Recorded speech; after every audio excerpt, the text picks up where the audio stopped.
اعوذ باللہ من الشیطان الرجیم۔ میں پناہ مانگتا ہوں اللہ کی شیطان مردود سے۔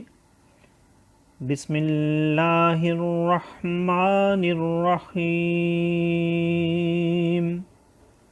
اللہ کے نام سے شروع جو نہایت مہربان رحم والا۔ قد مکر الذین من قبلہم فأتی اللہ بنیانہم من القواعد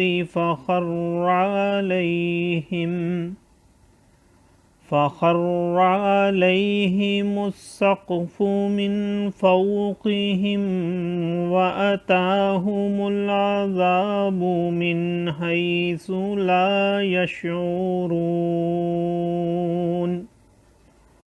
ثم یوم القیامة یخزیہم ویقول این شرکائی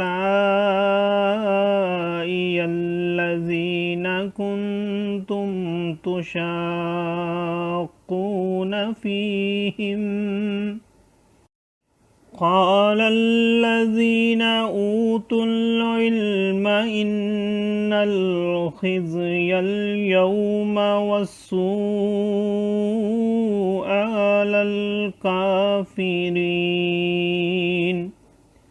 الذين تتوفاهم الملائكة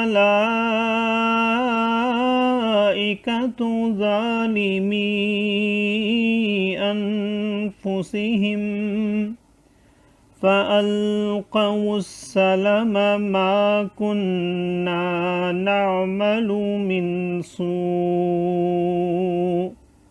بلى إن الله عليم بما كنتم تعملون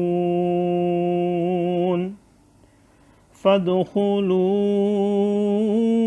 أبواب جهنم خالدين فيها فلبئس مثوى المتكبرين۔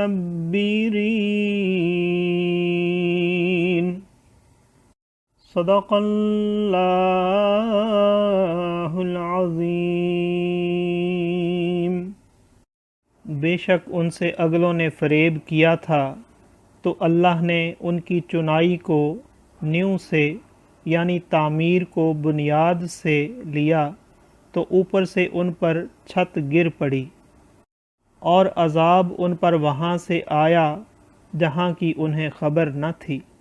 پھر قیامت کے دن انہیں رسوا کرے گا اور فرمائے گا کہاں ہیں میرے وہ شریک جن میں تم جھگڑتے تھے؟ علم والے کہیں گے آج ساری رسوائی اور برائی کافروں پر ہے۔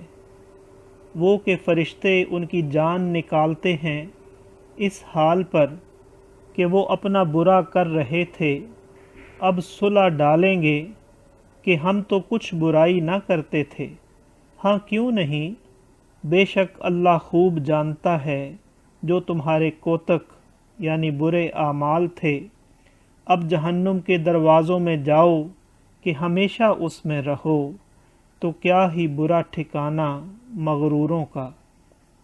صدق اللہ العظیم۔ معزز سامعین اور حاضرین، آج ہم نے سورہ نحل کی آیت نمبر 26 سے آیت نمبر 29 تک کی تلاوت کی اور ترجمہ پیش کیا۔ اللہ تعالیٰ قبول و منظور فرمائے۔ اللہ تعالیٰ میں قرآن پاک کو پڑھنے، سننے، سمجھنے اور اس کے احکامات اور تعلیمات پر عمل کی توفیق عطا فرمائے۔ دوران تلاوت اور ترجمہ اگر کوئی غلطی رہ گئی ہو تو اللہ تعالیٰ میں معاف فرمائے۔ آمین۔ جزاک اللہ۔